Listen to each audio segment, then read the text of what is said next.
wako juu sana. Ningependa kuona mtoto wangu sura kwa sababu tangu nimzae sijaimuona sura kwa sababu ya hii shida ya macho. Na hata baba yangu hata yaonangi na ningependa sana hata kumuona. Bibi naye alikuwa Mmeru, tumekaa naye lakini akaona sina kazi. Na ulemavu wangu wa macho. Akaamua tukaenda siku moja anaenda kutembea, alafu akasema karudi na kumbe akaenda kabisa. Alikwambia anaenda nyumbani? Kutembelea wazazi. Na akaenda hivyo. Niliingia tu kwa nyumba naye akatoka. Mzee. Alipotoka nikawa stranded kwa nyumba. Sasa nitaanza vipi? Na watoto 4? Sasa hauoni? Sioni. Nitafanyaje? Uzuri watoto walikuwa na huruma nami. Niwekea kwa watu wakati kadogo. Asante. Ever imagine living in a world full of darkness?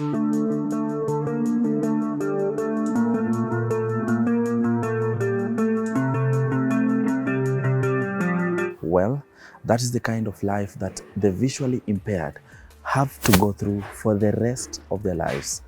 Today we spend a day in the life of the blind beggars living in the slums. Welcome, and this is Slum Chronicles.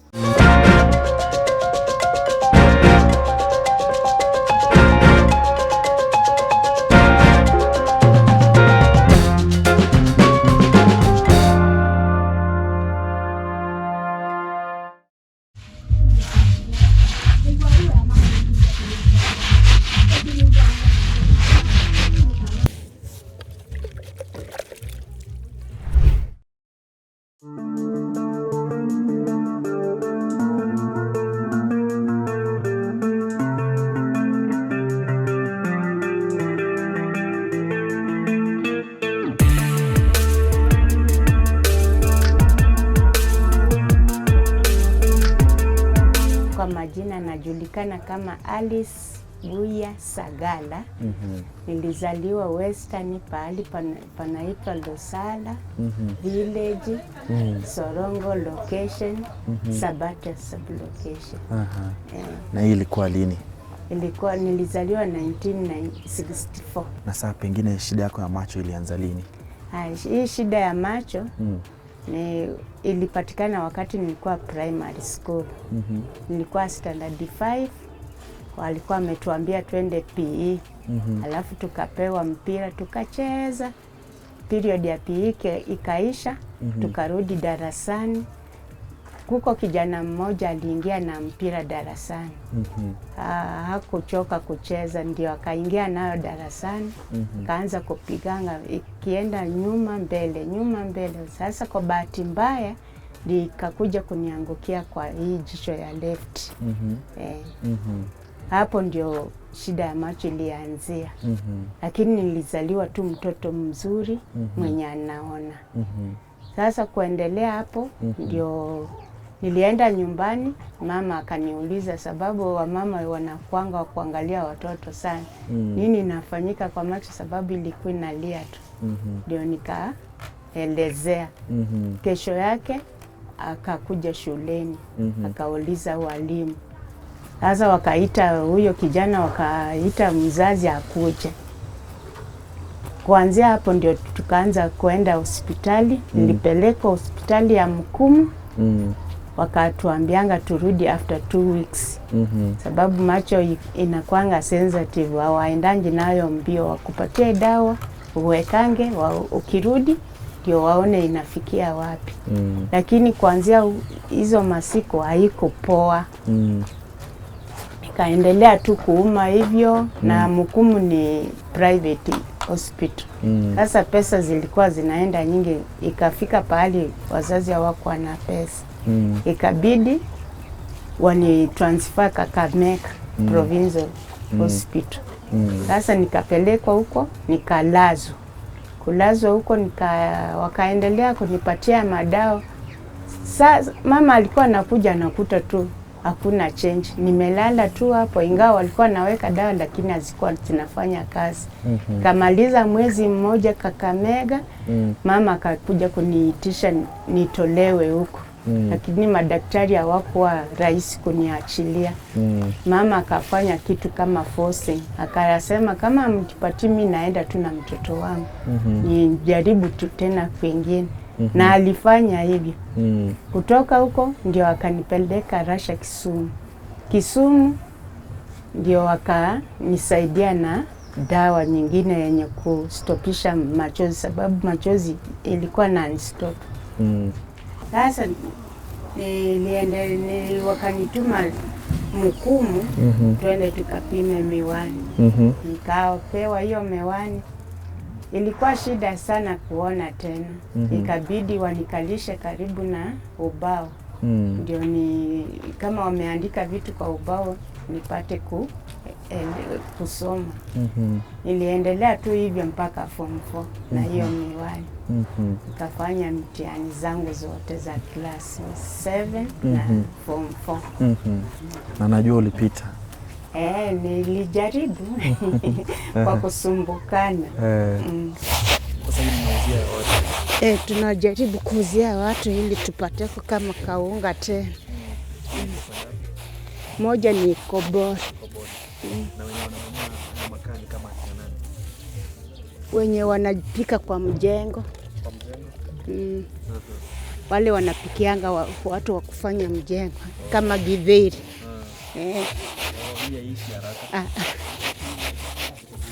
Sasa mafuta imepanda bei.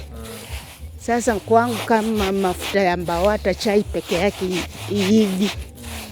Fadhali. Baada ya kumaliza kidato cha 4. Baada ya kumaliza kidato cha 4 nikakaa nyumbani karibu mwaka mmoja. Na sikuwa napata pahali pa kufanya kazi, lakini nilikuwa najaribu kufanya hizi kazi za nyumba na kadhalika. Sasa ndio tulipatana na siku hizo kijana, tulipatana na mwanaume. Akanipenda, akanipatia mimba, lakini hakunioa. Akanidampu tu hapo. Sasa ikawa shida, akasema itakuwaje. Ukiwa na mtoto ulikuwa kwenu? Nilikuwa tu kwetu. Sasa kama mtoto ameanza kukaa, nilikuwa na kazi. Yaani mtoto wa sister ya mama yangu alikuwa anafanya huku Nairobi. Akauliza mama kama anaweza kuja kwake kamtunzie watoto akienda kazi. Mama akakubali. Kaniuliza nikakubali. Tukakaa kwa naye karibu miaka 2. Kidogo ndio mzee mwingine akakuja tena. Kauliza kama anaweza kubali, hajawahi kuoa na anatamani watoto. Akakuja akauliza dada yangu, tukakubali. Kuja hivyo nikamzalia mtoto kijana wa kwanza kwake, naye wa pili kwangu. Kamwongeza wa pili kwake. Wa tatu hii macho nyingine ikaanza kuuma sana. Hii yenye mpira iligonga. Kitu ilikuja tu kama malaria. Kichwa ikauma sana, alafu macho ikawa nyekundu. Nikashindwa nitafanya nini. Ndio dadangu alikuja akanipeleka Kikuyu. Kikuyu tena ukaniambia niendange after 2 weeks. Fare ikawa nyingi tena, pesa tena Kikuyu ni private. Ikawa vigumu. Ndio nikaulizwa tena nirudi nyumbani. Hospitali nyingine ilikuwa imefunguliwa huko ya Sabata Eye Clinic. Nikaenda nyumbani, Ukaacha bwanako na watoto? Nilibeba tu watoto wangu nikaenda. Sababu alikuwa anaendako kibarua. Na mlikuwa mnaishi wapi naye? Tulikuwa tunaishi tu within Kangemi tu. Ukarudi nyumbani sasa? Nikarudi nyumbani. Nikapelekwa huko, daktari akapima, daktari mkuu akasema macho imeoza, inatakikana itolewe na ni lazima itolewe. Sababu ilikuwa inauma na hii nyingine inaenda ndani. Sasa wakaamrisha wazazi waweke saini, wakakubali. Nikaambiwa nirudi after 1 day. Nikarudi, wakashughulikia, ikatoka. Sasa kutoka hospitali nikakaako tena nyumbani karibu mwezi mmoja nikiuguza kidonda. Baadaye nikarudi. Kurudi nikakaa kwa mzee. Nikapata mtoto wa 4 kwake. Ndio ndio baada ya kuzaa huyo kijana tena macho hii nyingine ikaanza. Ndio nikaamrishwa niende wapi? Loresho. Loresho kwenda wakaniambia hii macho imekuwa affected na hii nyingine. Kwa hiyo tunakupatia barua uende Kenya Society for the Blind. Na sikuwa najua naenda kufanya nini, nilidhani tu ni hospitali tena. Kitambo niende Loresho nilikuwa natembea nikijigonga kwa watu, ama nikienda nikitaka kuingia kwa nyumba nagonga ukuta ama nagonga, kasema hatari imeingia. Nikaenda Loresho. Kwenda Society for the Blind Kenya. Ndio wakaniuliza umeambiwa sababu ya kukuja huko? Kasema hapana, waliniambia tu hii macho imekuwa affected na hii. Si ndio mwenye nilikuta kaniambia kuanzia leo ujue hii macho inaweza kupotea saa yoyote kabisa kuwe blind. Kwa hivyo hapa tunapatiana fimbo. Wakati nilisikia fimbo nikasema kuisha maisha itaishi namna gani? Ndio nilipoteza fahamu kabisa. Karibu 1 hour. Wakati nilirudi ndio wakani-cancel kabisa. Wakasema si mwisho wa kuishi, inafaa ujikaze. Tukikufundisha kutembea na hii, utaendelea tu na maisha. Hata chenye ulikuwa unafanya utakuwa ukifanya tu. Sasa mimi sikukubali haraka, lakini nilikubali kwenda kufundishwa kutembea naye. Wakanifundisha, wakanipatia, nikarudi nyumbani. Kufika kwa nyumba, bwana kuona hii kitu akasema, ni hii tena, mimi sitakubali. Akaambia mama mwenye tulikuwa naye wa kanisa, upeleke huyo mwanamke penye alitoka. Wao. Huyo mwanamke akasema, mimi nimekuletea mzigo wako, wewe mwenyewe ukitaka kumpeleka umpeleke. Niliingia tu kwa nyumba naye akatoka. Mzee. Alipotoka nikawa stranded kwa nyumba. Sasa nitaanza vipi? Na watoto 4? Sasa hauoni? Sioni. Nitafanya aje? Uzuri watoto walikuwa na huruma nami, walinisaidia kwa kila jambo. Sasa ilikuwa inabidi niende kanisani niwaambie yenye nilipata Kenya Society tena kwa nyumba.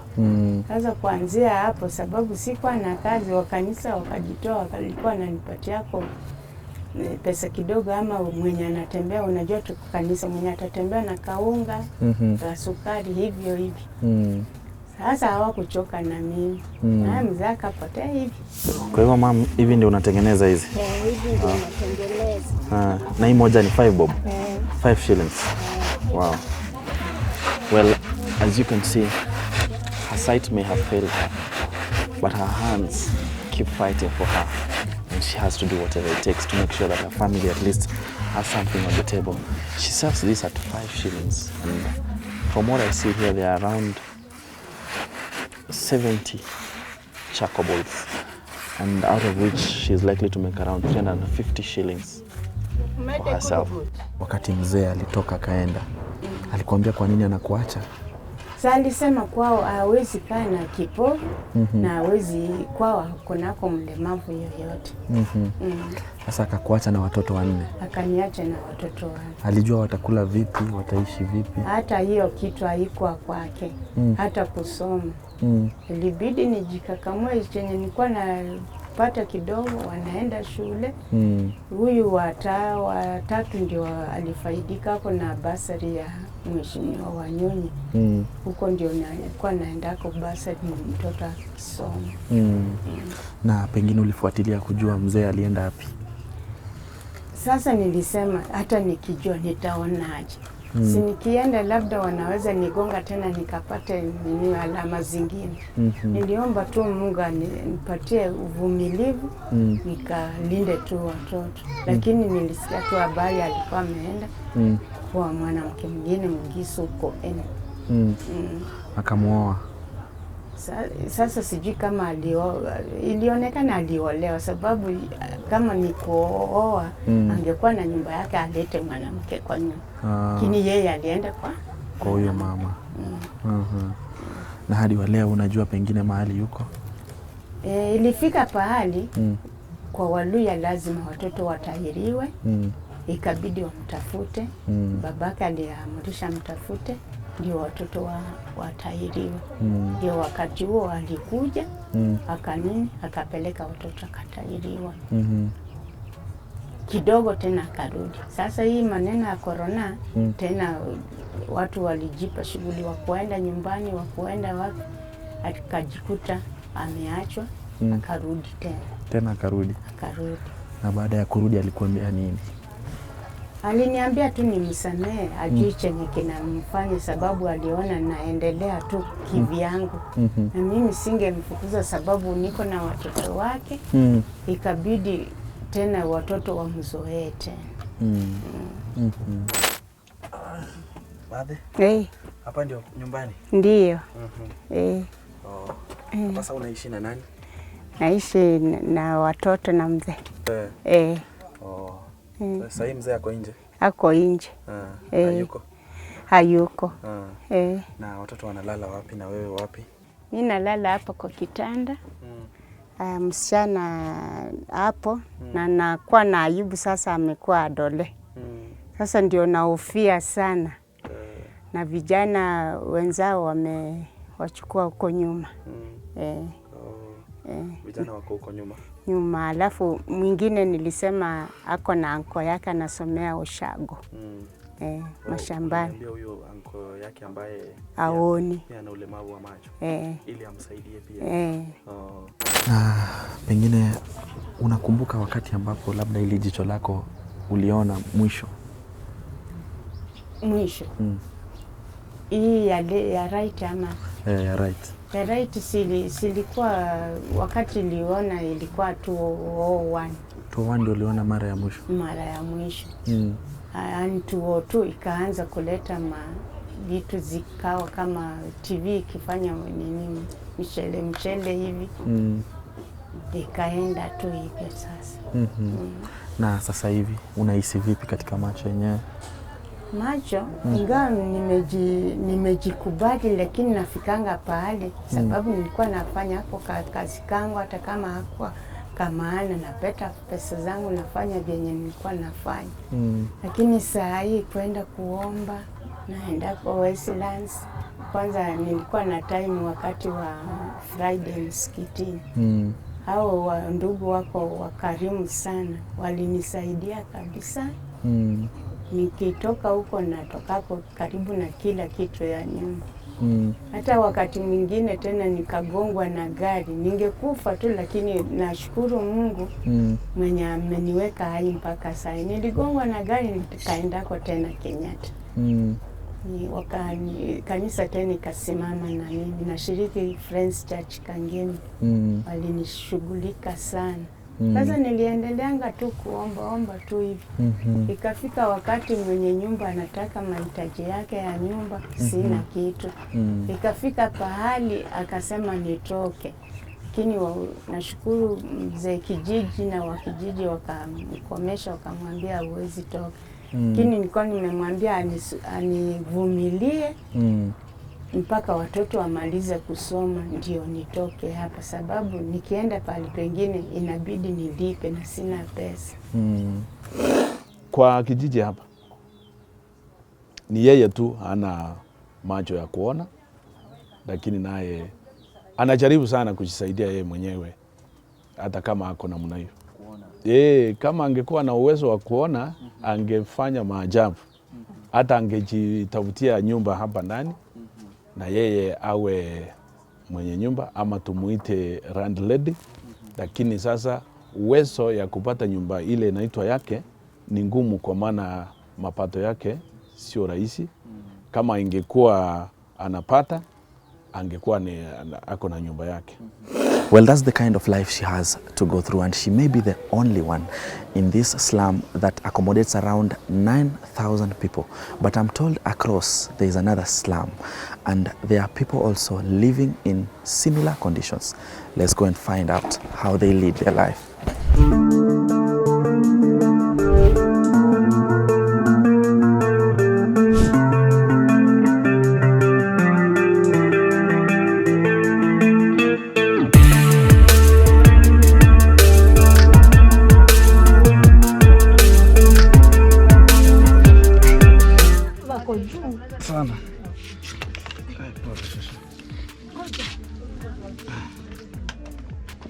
Kwa majina naitwa Jane Wanjiku Mugo. Nimetoka pande ya Kiambu, Banana, Kanuga Village. Niko na miaka 55. Shida ya macho ilianza tangu nizaliwe, nilizaliwa hivyo. Hata nimesomea Thika School for the Blind. Kwetu tumezaliwa tuko na shida hii ya macho. Kwa sababu tuko watatu. Baba waonangi vizuri na hata baba mwenyewe ametuzaa haonangi vizuri. Hata yeye ni blind kabisa totally. Maisha yangu imekuwa ngumu sana kwa sababu hata tangu nitoke shule huko Thika nimekuwa nikienda huko town kutafuta riziki ya kula. Nikiwa huko town hakuna kazi nakuwa nikifanya. Yangu ni kusaidiwa na wale wapitaji.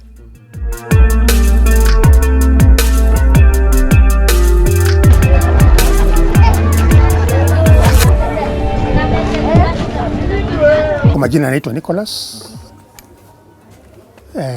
Sabwa. Nyumbani ni Kapsabet. Na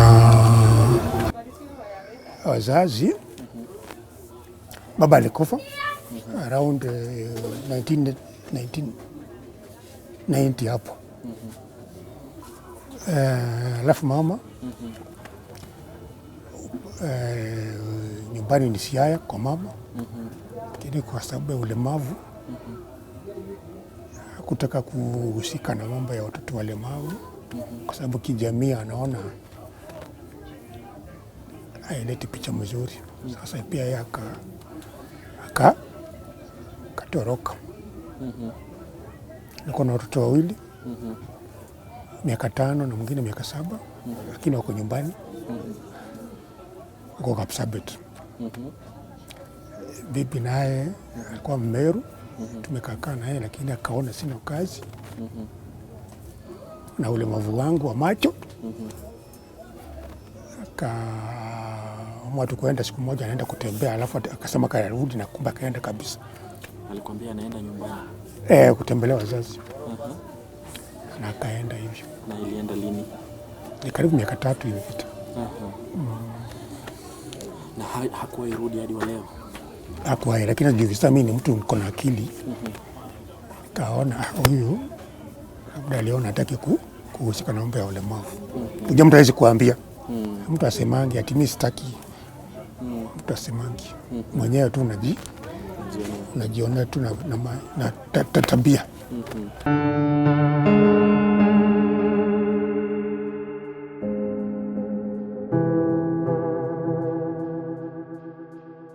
The kind of challenges they go through are immense, and you can clearly see them from when she did try to get into her house on these particular steps.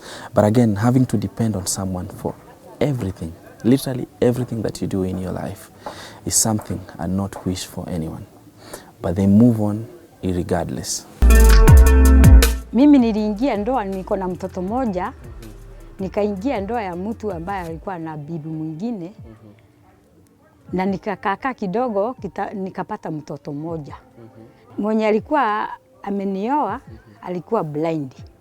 Na hata mke wake wa pili pia ni blind. Nikaona sasa blind tulikuwa watatu. Nikajitoa. Kwa nini? Kwa sababu niliona hiyo si vizuri. Hata Biblia inasema kuingilia ndoa ya watu wawili ni makosa. Nikajitoa. Haukuwa unajua ako na bibi mwingine? Nilikuwa nimejua, lakini unajua vile wanaume wanadanganyanga mtu. Nikaingia kwa mtego bila kujua, na nikaambia Mungu anisamee kwa kuingia madoa ya mtu mwingine.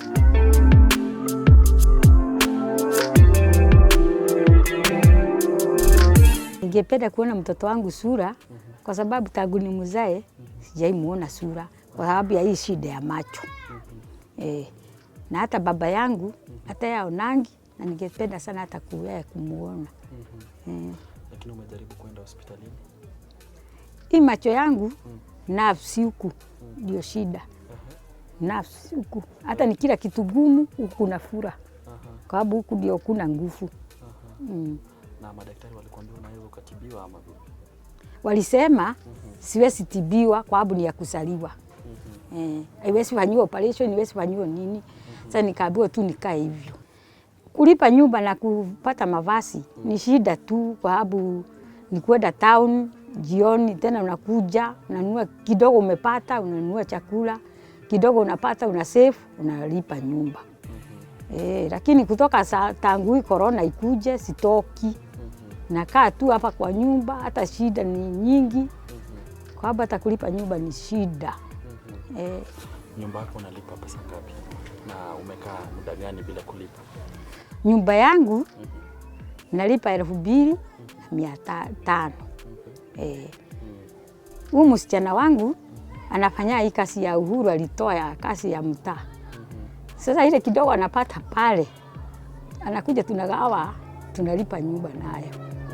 Tangu sasa ile Uhuru alisema watu waanze hii kazi ya mtaa.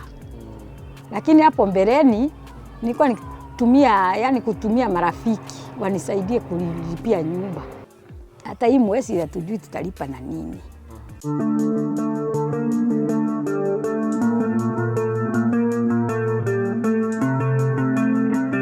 Shida ya macho yangu ni measles.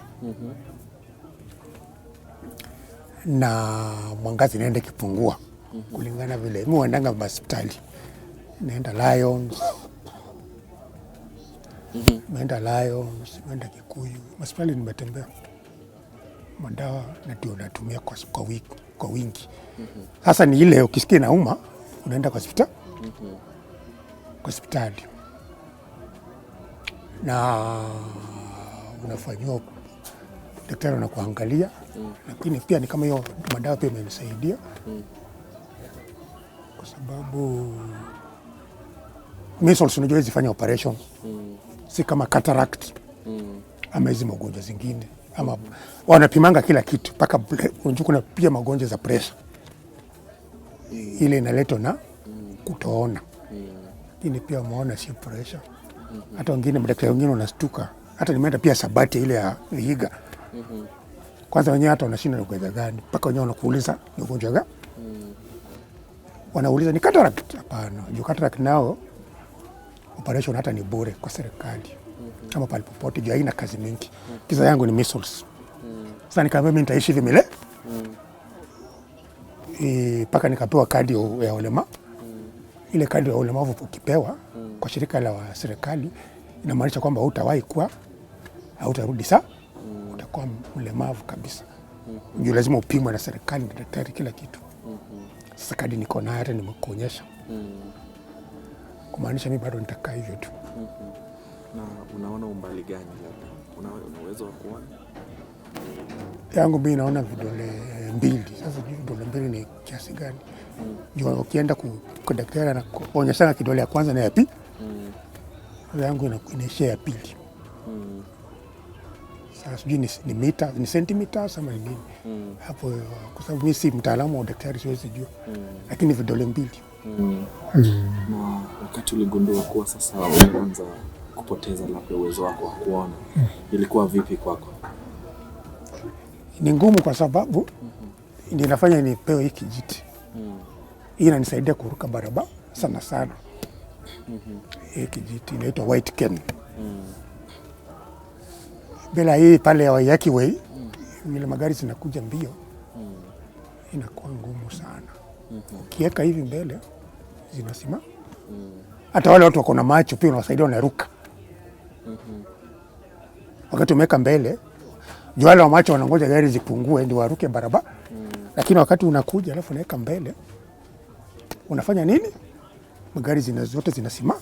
mpaka bodaboda mpaka mkokoteni. Pia wenzako wenye walikuwa wamesema hapo mnaruka pamoja. Sasa hiyo ndio mimi naishi.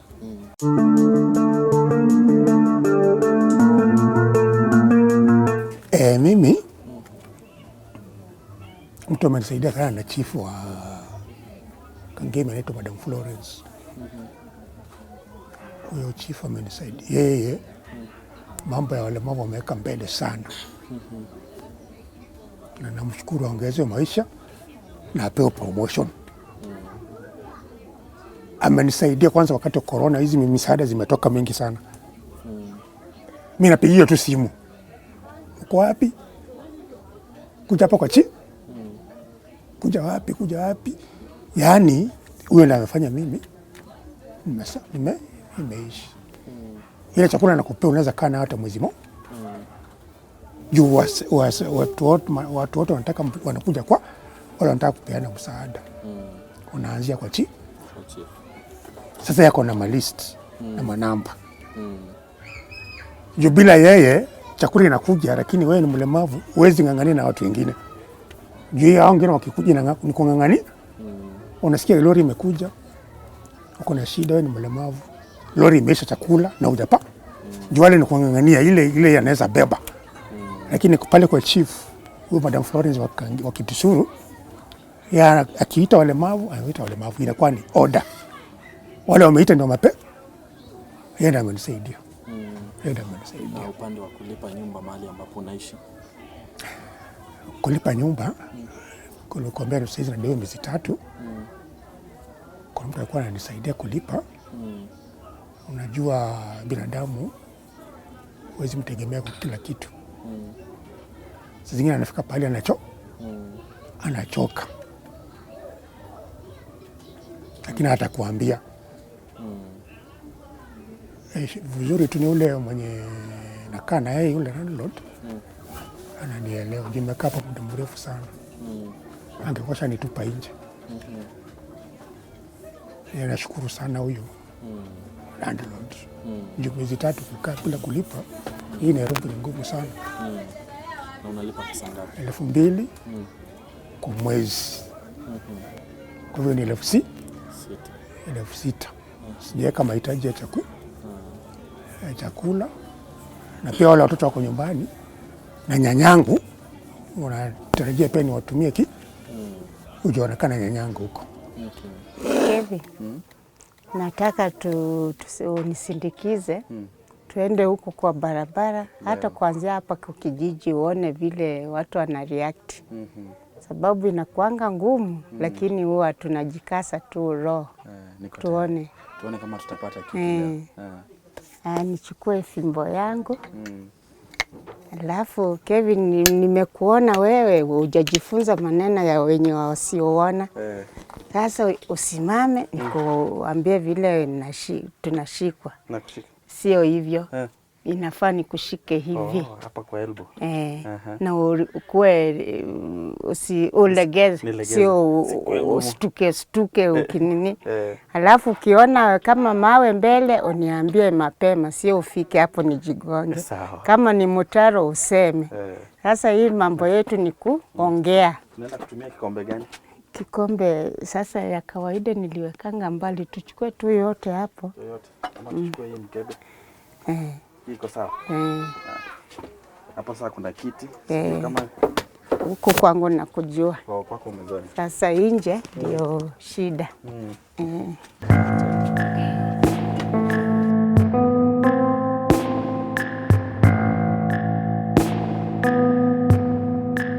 Ogopi kushikwa? Kushikwa hapana mama. Shike tuende. Sijawahi pata mtu wa kushikwa. Wengi wanaogopa, wanashikanga fimbo.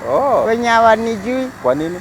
Sijui vile wanatufikirianga wenye walemavu kwa macho. Leo lazima tuhakikishe at least tunapata unga. Sawa. Nataka kwenda nivae kitu nijifunike juu. Ndio wasinijue haraka. Si ndio? Nataka usimame hapa kidogo na kuja. Sawa. Hivi iko sawa? Sawa. Sasa tutashika tena hapa. Sasa umesema tuende wapi? Tuende na huku chini. Huku chini labda tuanzie kwa hiyo mtu wangu, rafiki yangu hapa. Wacha tuanzie kwa ipi? Kwa hao nini hapa? Najua hawajazoea.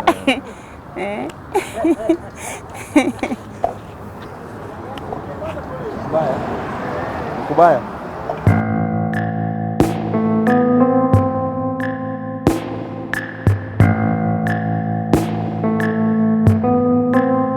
Leo watu wamekauka sana. Weka kitu hapa bwana. Asante. Umeangusha simu. Mbuya mono. Umechoka sana madhe. Sasa kama na mimi venye nasikia hata mimi nimechoka. Ndugu. Asante. We literally have been walking for over 40 minutes and what we have to show for it is approximately 45 shillings. And I believe this is what she has to go through every other day just to make sure she has something for herself. Kuna wakati ambao unaenda kuomba unakosa kabisa?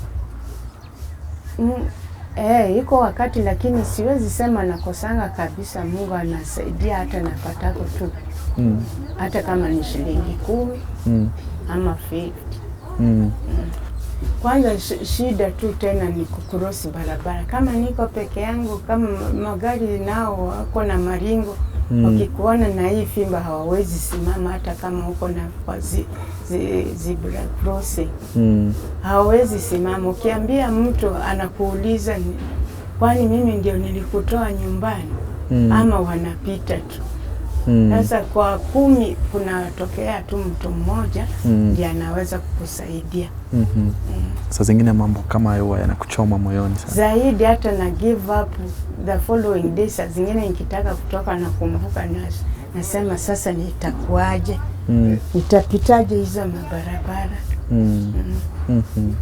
Na sasa pengine unaona wakati pengine wewe ni mlemavu macho na unaishi katika ghetto, maisha yanakuwa magumu zaidi. Sababu ukitaka kufanya jambo ama wengine wanakuchekelea, ama ukifanana kama unataka kuanguka, badala kukusaidia hao watoroke, ama labda ipatikane tu mtu mmoja tu kwa hao ya kusaidia. Kama sina mtoto karibu, ni vigumu. Ni vigumu sana.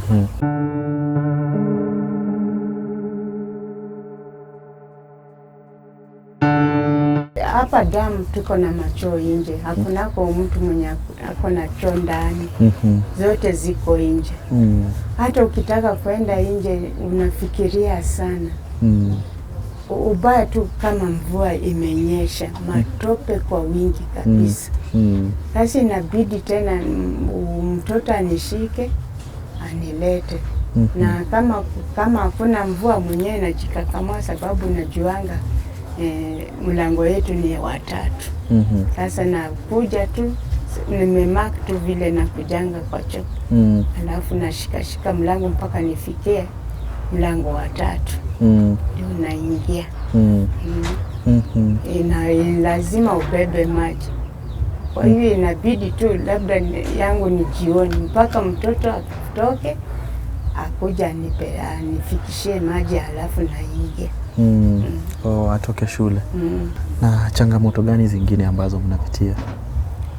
Changamoto ni nyingi. Kwanza zaidi ya mzee, kuelewa kwake saa zingine inakuanga ngumu, lakini mimi mwenyewe kitu kikubwa tu, kama uko na shida yoyote tu, mradi ukubali. Kama hujakubali, ni mzigo, tunaweza jinyonga. Sababu saa zingine kushautia, ama kama unaenda kugonga kitu, badala kuambia pole pole, shout. Namwambia hapana, niambie tu pole pole, ndio nitasikia, niko na masikio nasikia. Alafu hii changamoto ya school fees ya watoto. Kwanza primary, lazima wapate tuition ama vitabu zingine vya ziada, afanye nini, aendelee kusoma na Unakuta umeomba pesa kidogo na mtoto anahitaji kama ni 200 ya kwenda kununua kitabu inakuwa shida. Alafu pahali pa kukaa vizuri. Nyumbani kashamba kadogo na rumi ni 2 na niko na vijana 4. Sasa penye watajenga hakuna. Na pengine wale ambao wanakusikiza sasa hivi mama, ningeuliza tu ungependa wakusaidie vipi? Mimi chenye naomba sana tena sana ni pa kukaa. Ukipata kwa kukaa, najua ukipata pa kukaa vingine vinakuja tu nyuma yake. Na school fees ya watoto.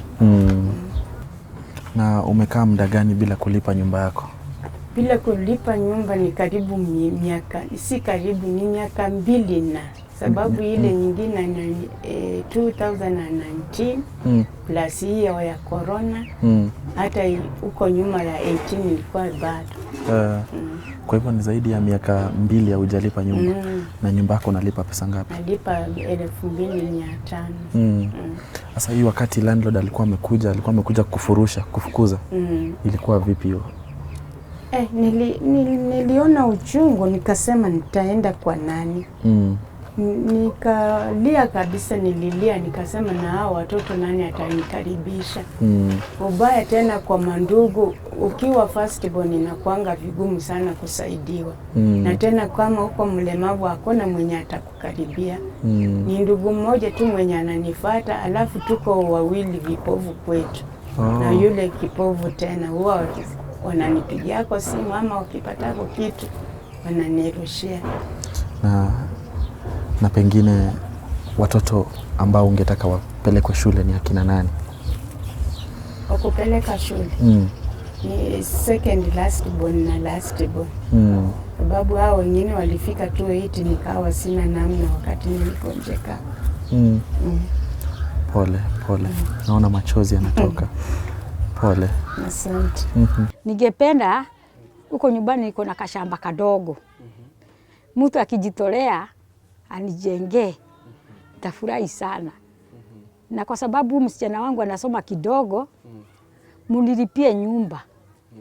Hiyo miaka 2 amalize shule ndio niende ushago. Na huko ushago ni kugumu kwa sababu sina wakunisaidia. So uko utakaa na nani?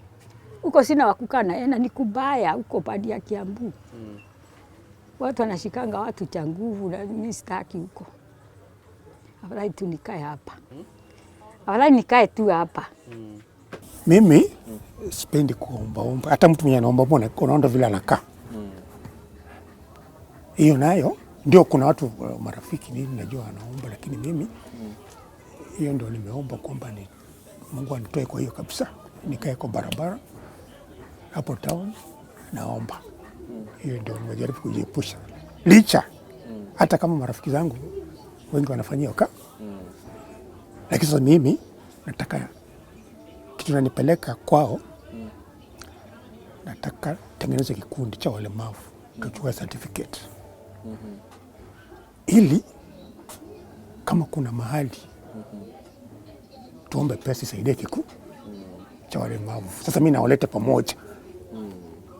Hiyo ndio kazi mimi nafaa. Tufanye registration ya kikundi, tupate certificate. Kama kwa chief kuna kitu, juu kama huna kikundi itakuwa ngumu kusaidia. Kama kwa dio kuna kitu, mnaenda huko na certificate. Kama kikundi. Mambo ya table banking, kama kikundi, hiyo pesa wanaomba, tuchange kitu kidogo, ili kikundi kifanye biashara. Baadaye, baada ya muda kadhaa, hiyo biashara unaweza uza hata, biashara ni aina mingi. Unaweza fungua ka hoteli, unaweza fanya shoeshine, unaweza uzi watu matunda. Lakini kama mko kikundi, hata ukienda kwa mheshimiwa na mko kikundi inakuwa rahisi kuliko kama unaenda peke yako. Sasa pesa zako wewe unazitoa wapi? Sasa mimi kuna mtu amenisupport sana. Huyo chief Akangemi. Huyo Madam Florence. Hata nikienda kulala lazima nimwombea apate promotion akue county committee kutoka kwa chief. Na najua hiyo naye atafaulu. Ndio na mambo ya ulemavu. Hata si ulemavu pekee yake, kusaidia tu watu. Yeye abagui. Abagui ataleta watu wake ama pana. Watu wakienda kwake wanasema tunataka watu wanataka msaada. Yeye anaangalia kwa list. Anawasaidia. Na anasaidia. Yeye naye hakuna ati ataleta familia yake, relative, hapana. Yeye ndiye amefanya mimi na survive hapa Nairobi.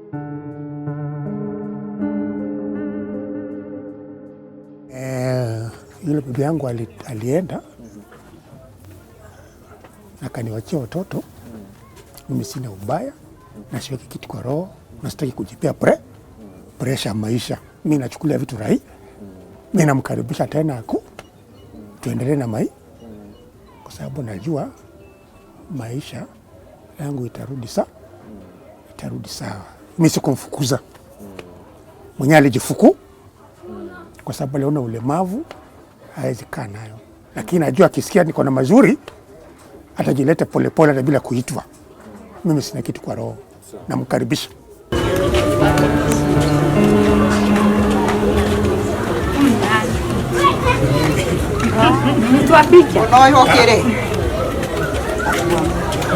Nimeshukuru sana kwa kukaa na mimi siku mzima. Nimefurahi sana, nimejifunza mengi. Karibu siku nyingine. Kabisa. Asanteni. Uliniambia wewe una miss sana kuona sura ya mtoto wako. Sana. Na vile kako karembo, nasikia tu kako karembo. Sasa nilitamani nimuone kama na macho yangu, lakini siwezi. Kwa hivyo naomba tu urembo isiishe. Kabisa. Asante. It is a wish that will live forever in her heart, maybe. And again, what I understand today is that kindness is a language they hear and see. And it is very, very hard being them. But again, the take home for me is, if the entire world was blind, who would we live to impress? Reporting for Tuko News, my name is Kevin Phillips, Momanyi.